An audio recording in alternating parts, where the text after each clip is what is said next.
نحمده ونصلي ونسلم على رسوله الكريم اما بعد فاعوذ باللہ السمیع العلیم من الشیطان الرجیم من حمزه ونفخه ونفثه بسم اللہ الرحمن الرحیم۔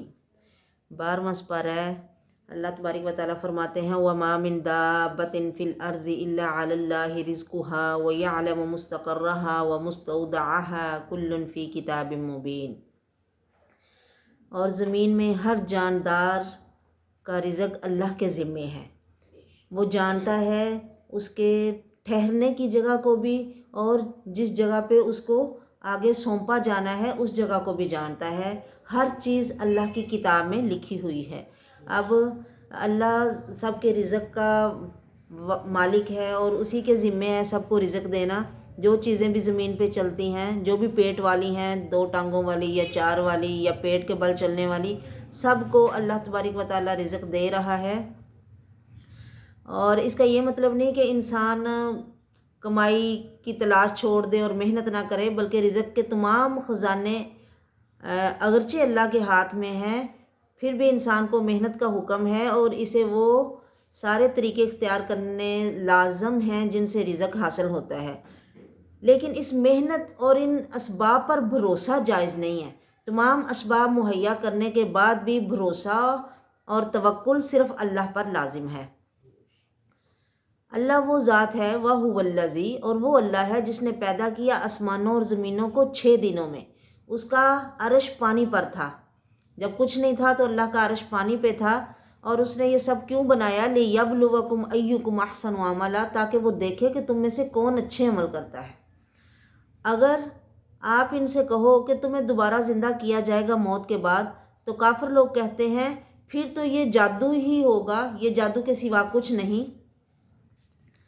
وَلَئِنْ أَخَّرْنَا عَنْهُمُ الْعَذَابَ إِلَىٰ أُمَّةٍ مَّعْدُودَةٍ لَّيَقُولُنَّ مَا يَحْبِسُ، اور بے شک اگر ہم ان سے عذاب کو ایک گنی ہوئی مدت تک پیچھے کر دیں، مؤخر کر دیں، تو یقیناً ضرور کہیں گے کہ اسے کیا چیز روک رہی ہے۔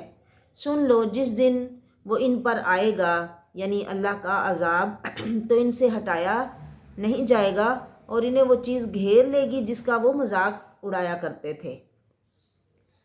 کافر لوگ نبیوں سے کہتے تھے نا کہ لے آؤ عذاب جن سے آپ ہمیں ڈراتے ہو، تو فرمایا جب وہ آئے گا تو وہ ٹلے گا نہیں ان سے، اور جس کا یہ مذاق یعنی عذابوں کا مذاق اڑاتے ہیں وہی ان کے سامنے ہوگا۔ اور یقیناً اگر ہم انسان کو اپنی طرف سے کوئی رحمت چکھائیں پھر اس سے وہ نعمت چھین لیں، تو بے شک وہ یقیناً نہایت نا امید اور بے حد نہ شکرہ ہو جاتا ہے۔ یعنی جو ایک تکلیف انسان کو پہنچتی ہے تو پھر وہ اسی تکلیف، دکھ میں اور درد میں ہی ہمیشہ رہتا ہے اور شکوہ کرتا رہتا ہے، حالانکہ اس سے پہلے اللہ نے اسے کتنی نعمتیں دی ہیں، یا اس کے علاوہ اور اللہ کی اس کے اوپر نعمتیں بھی ہیں، ان نعمتوں کو نہیں یاد کرتا۔ تو جو ایک تکلیف پہنچتی ہے اس کی وجہ سے پچھلی ساری نعمتوں کو بھی اگنور کر کے ناشکری کرتا ہے۔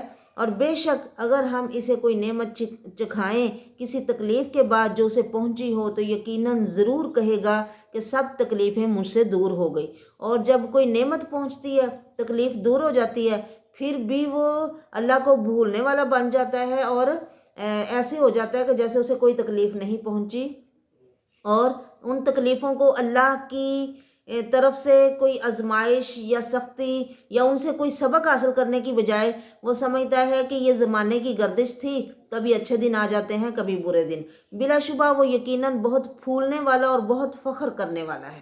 جب کچھ ملتا ہے تو پھولتا ہے اور اکڑنا اور اترانا شروع کر دیتا ہے، مگر وہ لوگ جنہوں نے صبر کیا اور نیک اعمال کیے، یہ لوگ ہیں جن کے لیے بڑی بخشش اور بہت بڑا اجر ہے۔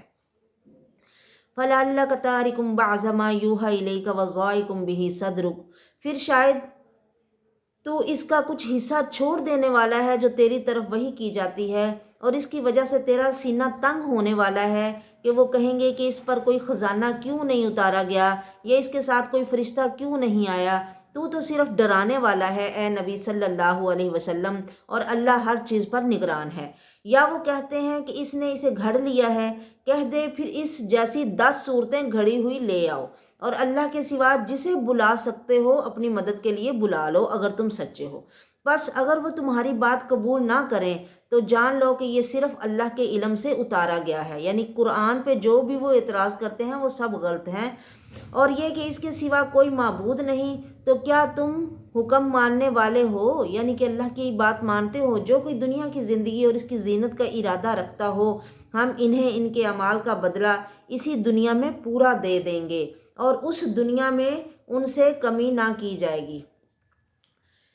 یعنی جو دنیا کے لیے محنت کرتے ہیں، کام کرتے ہیں، انہیں دنیا میں ہی ان کے عملوں کی جزا، بدلہ، اجر مل جائے گا، آخرت میں ان کو کچھ نہیں ملے گا۔ اولئک الذین لیس لہم فی الآخرۃ الا النار، آخرت میں ان کو صرف آگ پہنچے گی اور ضائع ہو جائے گا جو بھی وہ یعنی انہوں نے عمل کیے ہوں گے، اور باطل ہوگا جو وہ عمل کرتے رہے ہیں، یعنی سب کیا دھرا برباد اور بیکار ہو جائے گا، ان کو آخرت میں اس کا کوئی اجر نہیں ملے گا۔ جیسے بہت سے لوگ اپنے لیے نیکیاں کرتے ہیں، جیسے نبی علیہ الصلوۃ والسلام سے پہلے کفار قریش، وہ لوگ حاجیوں کو کھانا کھلاتے اور انہیں ستو گول گول کے پلاتے، یعنی بڑی خدمت خاطر کرتے۔ اب اس سے مقصد ان کا یہ نہیں تھا کہ ہمیں جنت ملے یا اللہ ہم سے راضی ہو، بلکہ اس سے مقصد ان کا تھا کہ لوگوں میں ہماری عزت ہو، لوگوں میں ہمارا نام ہو، ہمارا چرچا ہو۔ فرمایا انہیں ان دنیا میں ان کی نیت کے مطابق اجر مل گیا، یعنی جو چرچا چاہتا ہے اس کا چرچا ہو جاتا ہے، اور جو لوگوں میں اپنی عزت کے لیے کام کرتا ہے اسے عزت مل جاتی ہے، اور آخرت میں انہیں اس کے عمل کا کوئی اجر نہیں ملے گا۔ یعنی جو دنیا کے لیے کر رہے ہیں انہیں دنیا میں ہی ملے گا، لیکن جو آخرت کے لیے کرتے ہیں کہ اللہ ہم سے خوش ہو، اور پھر اگر اس کی وجہ سے انہیں دنیا میں بھی کچھ ملے تو یہ بھی اللہ کی دین ہے کہ اللہ انہیں دنیا میں بھی دے رہا اور آخرت میں بھی دے رہا، لیکن ان کی نیت آخرت ہے کہ انہیں آخرت میں اللہ دے۔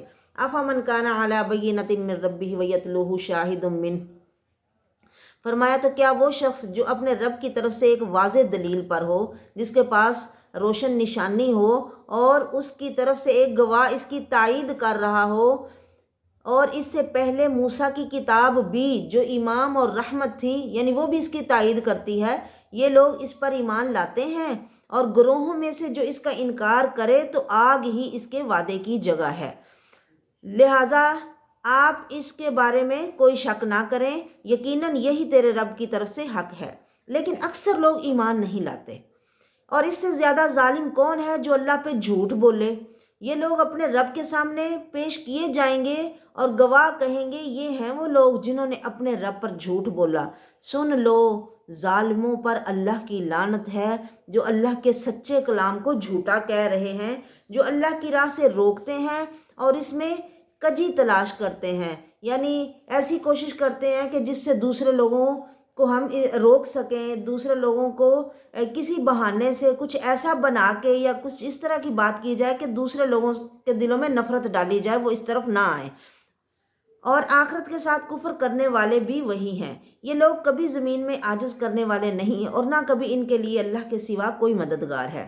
ان کے لیے عذاب دگنا کیا جائے گا، وہ نہ سننے کی طاقت رکھتے تھے اور نہ دیکھا کرتے تھے، یعنی اپنے کانوں کو اللہ کا دین سننے کے لیے استعمال نہیں کرتے، اور نہ اپنی آنکھوں سے اللہ کی نشانیاں دیکھتے ہیں۔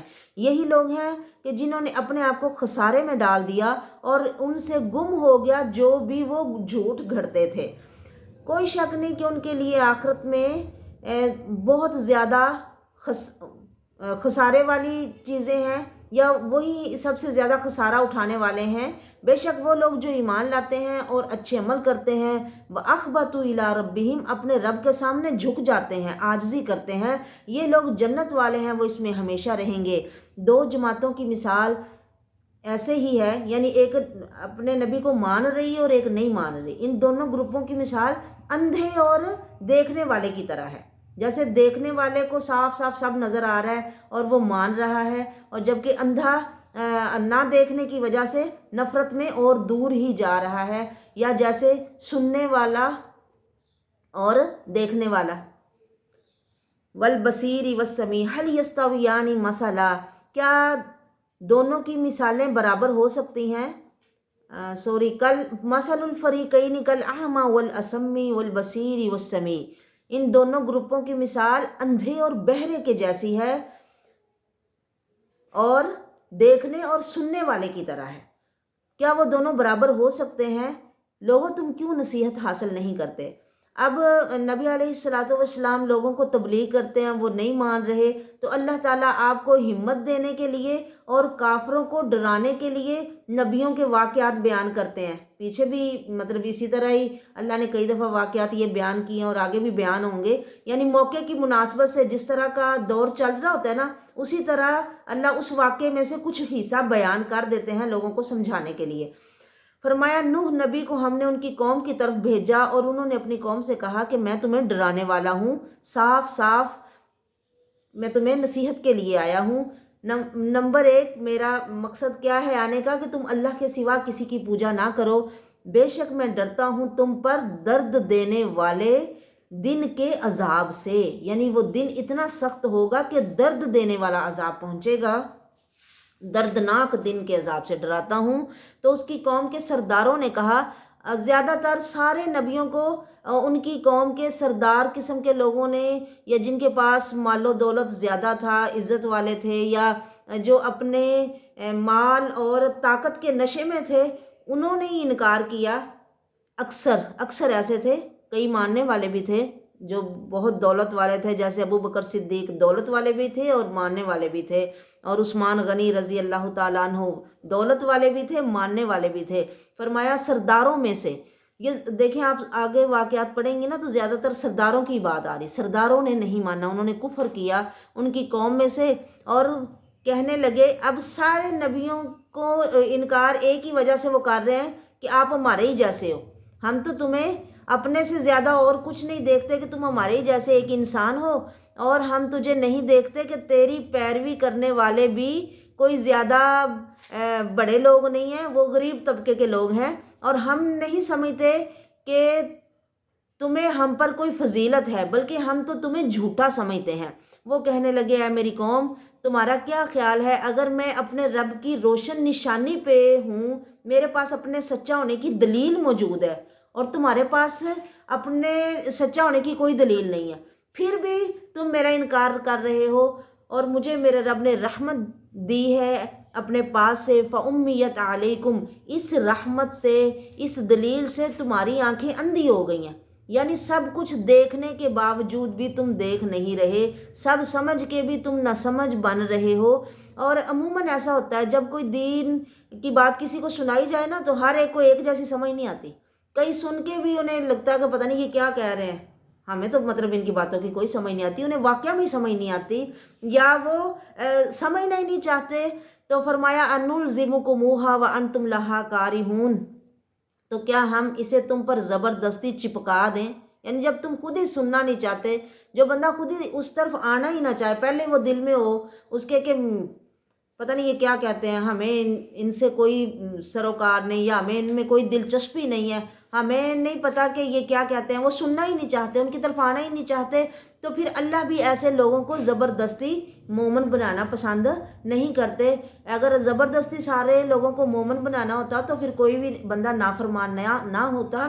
فرمایا کیا ہم زبردستی یہ چیزیں تم پہ چپکا دیں، یہ دین تمہیں سمجھا دیں، یہ روشن نشانیاں تم پہ لگا دیں، حالانکہ تم انہیں نہیں پسند کرتے؟ تو پھر جب تم پسند ہی نہیں کرتے ہو تو پھر اللہ بھی زبردستی یہ اپنی نعمتیں ان کو نہیں دیتا جو اسے لینا نہیں چاہتے۔ اے میری قوم، میں تم سے کوئی مال مزدوری نہیں مانگتا یہ دین سنانے پر، بلکہ میری مزدوری، میرا اجر تو اللہ کے ذمے ہے، وہ مجھے دے گا، اور میں ان لوگوں کو اب بڑے طبقے کے لوگوں کو یہ بھی ہوتا ہے کہ ہم غریب طبقے کے لوگوں کے ساتھ کیسے بیٹھیں؟ اے نبی، یہ تیرے پاس بیٹھتے ہیں تو ان کے ساتھ ہم نے نہیں بیٹھنا، آپ انہیں اپنے پاس سے اٹھاؤ تو پھر ہم آپ کے پاس بیٹھ کے آپ کی بات سنیں گے۔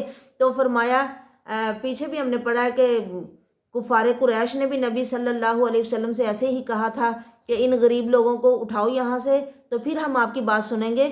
تو فرمایا کہ نہیں، میں ان کو اٹھا نہیں سکتا اپنے پاس سے، کیونکہ یہ اچھے لوگ ہیں، تمہاری نظر میں یہ چھوٹے لوگ ہیں، ان کے پاس مال نہیں ہے، ان کے کپڑے تمہارے جیسے اچھے نہیں ہیں، ان کے پاس تمہارے جیسے اچھے کھانے نہیں ہیں، لیکن یہ اللہ کی نظر میں بڑے عزت والے ہیں کہ ان کے دل صاف ہیں، ایمان والے ہیں، ان کی زبانوں پہ ہر وقت اللہ کا ذکر چلتا ہے، تو میں انہیں اپنے پاس سے ہٹا نہیں سکتا۔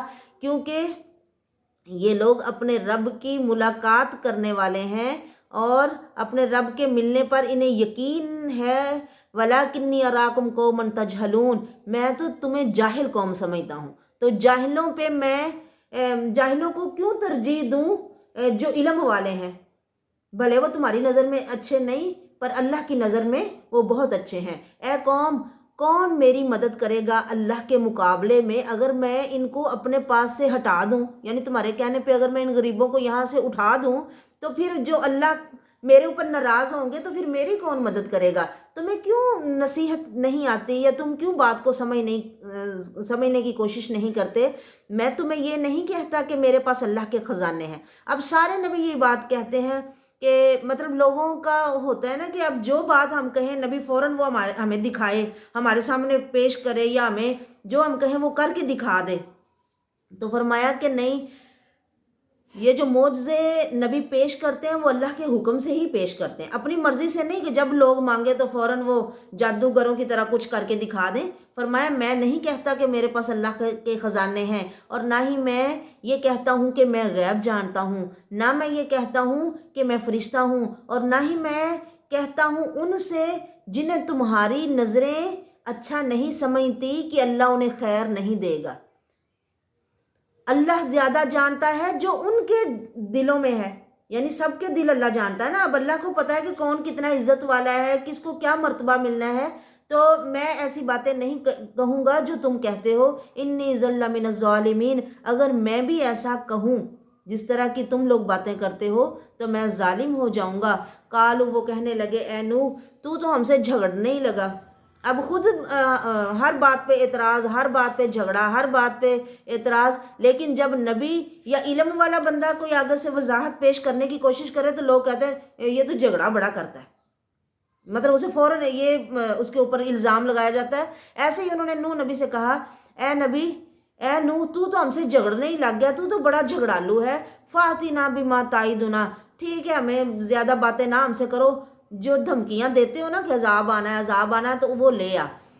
کہا انما یاتیکم بہ اللہ، یعنی وہ عذاب میرے حکم سے تو آنا نہیں ہے، وہ تو اللہ نے لے کے آنا جب اس نے چاہنا ہے۔ وما انتم بمعجزین، تم اللہ کو تھکا نہیں سکتے، یعنی جب اللہ کا عذاب آئے گا نا تو باقی کہیں جا نہیں سکو گے، اور تمہیں میری نصیحت کوئی فائدہ نہیں دے گی۔ اگر میں جتنا بھی چاہوں کہ میں تمہیں نصیحت کروں، اگر اللہ ارادہ کرے کہ وہ تمہیں گمراہ کر دے، یعنی جب اللہ نے دیکھ لیا ہے کہ تمہارے دلوں میں ماننے والی کوئی بات نہیں ہے یا تم اس لائق نہیں ہو کہ ایمان اسلام قبول کرو، تو پھر میں تمہیں کس طرح نصیحت کر سکتا ہوں؟ بھلے میں کتنی بھی خیر خواہی کروں تمہاری، ہوا ربکم، وہ تمہارا رب ہے، تمہیں پالنے والا ہے، وہ تمہارے بارے میں زیادہ جانتا، اسی کی طرف تم لٹائے جاؤ گے۔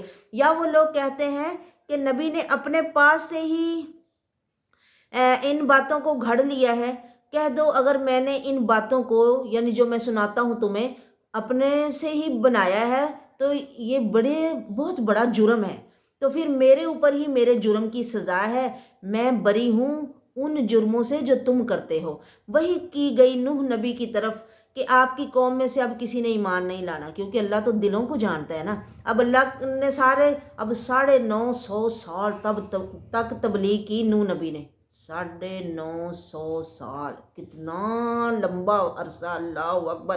ہم تو کسی کو 9 دن بعد بتائیں یا 9 دفعہ ہی کہہ دیں تو اگلا نہ مانے تو پھر 10ویں دفعہ ہم کہنے کے لیے کہتے ہیں کہ نہیں اس نے نہیں ماننا ہے، چھوڑو، پر انہوں نے 950 سال تک تبلیغ کی۔ اب اللہ نے نوح نبی سے کہا کہ اس قوم نے ایمان نہیں لانا، ٹھیک ہے، جو ایمان لا چکے ہیں نا، بس یہی تقریباً 80-83 لوگ جو مسلمان ہو گئے ہیں، بس یہی مومن ایمان لانے والے ہیں، ان کے علاوہ تیری قوم میں سے اور کوئی ایمان نہیں لائے گا۔ آپ نہ غمگین ہوں ان کے عملوں کی وجہ سے جو یہ کرتے ہیں، یعنی آپ ایسے دکھ نہ کیا کرو ان پہ۔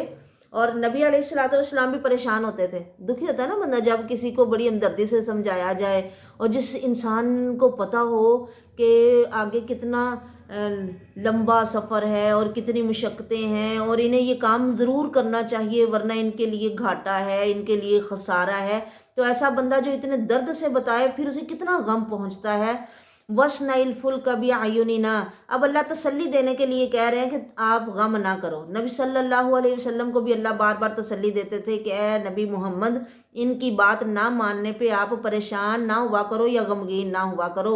وَاسْنَعِ الْفُلْكَ بِأَعْيُنِنَا، آپ کشتی ہماری آنکھوں کے سامنے بناؤ اور ہماری وحی کے مطابق بناؤ، اور میرے سے ظالموں کے بارے میں کوئی بات نہ کرنا اے نوح، انہم مغرقون، میں نے فیصلہ کر لیا ہے کہ یہ سب غرق ہوں گے۔ اب آپ دیکھ رہے ہو نا، اللہ نے کہہ دیا کہ یہ جو ظالم ہے نا، جو ابھی تک ایمان نہیں لائے، ان میں سے اب کسی کی سفارش نہیں آپ نے کرنی۔ اب اس بات کو یاد رکھنا۔ اچھا، جب نوح کشتی بنانے لگے اللہ کے حکم سے، اب کشتی بنانے کا علم بھی اللہ نے دیا کہ کیسے بنانی ہے، کس طرح سے بنانی ہے۔ وہ جس طرح اللہ حکم دیتے گئے نوح نبی بناتے گئے۔ اب سارے جو سردار تھے وہ پاس سے گزرتے اور مذاق کرتے کہ کل تک تو یہ اللہ کا نبی تھا اور لوگوں کو نبوت کی باتیں بتاتا تھا، لوگوں کو مطلب علم کی باتیں بتاتا تھا، آج یہ ترخان بن کے مطلب کشتی بنانے لگ گیا ہے۔ وہ اس کا مذاق اڑاتے، کالا، اور کہتے کہ دیکھو نوح، یہاں تو کوئی پانی ہی نہیں ہے، پاس کوئی پانی سمندر نہیں ہے، تو یہ تیری کشتی اتنا بڑا بیڑا چلنا کہاں پہ ہے۔ فرمایا اللہ نے، اگر قال ان تسخروا منا فإنا نسخر منکم، فرمایا اگر تم مذاق کر رہے ہو نا ہم سے، تو ہم بھی تمہارا مذاق اڑائیں گے جیسے تم مذاق اڑا لے ہو۔ بھائی ٹھیک ہے، اڑا لو مذاق جتنا اڑانا ہے، تمہیں پتہ چل جائے گا کہ یہ کشتی کہاں پہ چلنی ہے، کہ کس کے پاس آتا ہے عذاب رسوائی والا اور کس پر اترتا ہے ہمیشہ رہنے والا عذاب۔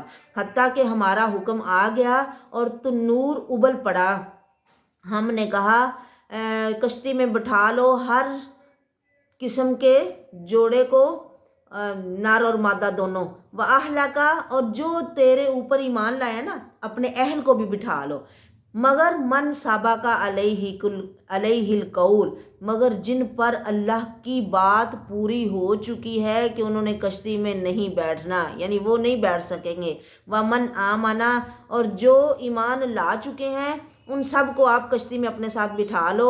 نہیں ایمان لائے نوح نبی کے ساتھ مگر تھوڑے سے لوگ۔ وقال اركبوا فيها بسم الله مجريها ومرساها ان ربي لغفور رحیم، اس نے کہا اس میں سوار ہو جاؤ، اللہ کے نام کے ساتھ اس کا چلنا اور اس کا ٹھہرنا ہے، بے شک میرا رب یقیناً بے حد بخشنے والا، نہایت رحم کرنے والا ہے۔ اب کشتی میں چڑھنے سے پہلے بھی بسم اللہ، اب بسم اللہ اللہ کا نام ہے نا، اللہ کے نام سے شروع کرتا ہوں، اللہ کے نام سے شروع کرتی ہوں، اور ہمیں یہ بسم اللہ ہر کام میں پڑھنی چاہیے۔ کوئی بھی ہم کام کریں تو بسم اللہ، کھانا کھانے سے پہلے، کوئی بھی کام کرنے سے پہلے، فرمایا اپنے گھروں کے دروازے بند کرتے وقت بھی بسم اللہ پڑھو، اور اپنے برتنوں کو ڈھانپتے وقت بھی بسم اللہ پڑھو۔ بسم اللہ مجریہا و مرساہا، اللہ کے نام سے، اسی طرح سواری پہ سوار ہوتے وقت بھی بسم اللہ، ہاں اللہ کے نام سے اس کا چلنا ہے اور اس کا ٹھہرنا ہے، بے شک میرا رب بخشنے والا رحم کرنے والا ہے۔ اب وہ اتنا بڑا بیڑا بنایا گیا، آپ سوچ سکتے ہو، جس کے اوپر جانور بھی سوار کیے گئے، اور وہ چل رہی تھی وہ کشتی، وہ بیڑا سمندر میں جیسے بڑا پہاڑ ہو۔ وَنَادَ نُوحٌ ابْنَهُ وَكَانَ فِي مَعْزِلٍ يَا بُنَيَّ ارْكَبْ مَعَنَا، تو نوح نبی نے اپنے بیٹے کو پکارا، اے بیٹے، یا بنیا، اے میرے بیٹے، آجا تو بھی سوار ہو جا۔ بیٹا تھا نا، پھر باپ کی شفقت محبت اسے بار بار مطلب سمجھا رہے ہیں کہ وہ بچے سرکش ہو جاتے ہیں جب وہ غلط محفلوں میں بیٹھتے ہیں۔ یہ نوح نبی کا بھی بیٹا کافروں کے ساتھ اٹھنے بیٹھنے لگ گیا اور انہی کے جیسی باتیں کرتا اور انہی کے طریقے پہ چلتا۔ اب سارے لوگ بیٹھ رہے ہیں باپ کے بیڑے میں، پر بیٹا، اپنا بیٹا نہیں بیٹھا۔ ولا تکم مال کافرین، باپ پھر بھی سمجھا رہا ہے کہ بیٹا آجا بیٹھ جا اور کافروں میں سے نہ ہو جا، کافروں کا ساتھی نہ بن۔ تو کافر تھا نا، کہنے لگا میں پہاڑ پہ چڑھ کے اپنے آپ کو بچا لوں گا۔ کافر کا ہمیشہ بھروسہ دوسروں پہ ہی ہوتا ہے، اللہ پہ نہیں ہوتا۔ قال لا عاصم اليوم من امر اللہ، نوح نبی کہنے لگے آج کے دن اللہ کے حکم سے کوئی نہیں بچا سکتا، الا من رحمہ، مگر جس پہ رب رحم کرے گا وہی اسے، مطلب رب ہی بچائے تو کوئی بچے گا، ورنہ کوئی نہیں بچے گا۔ وحال بینہم الموج،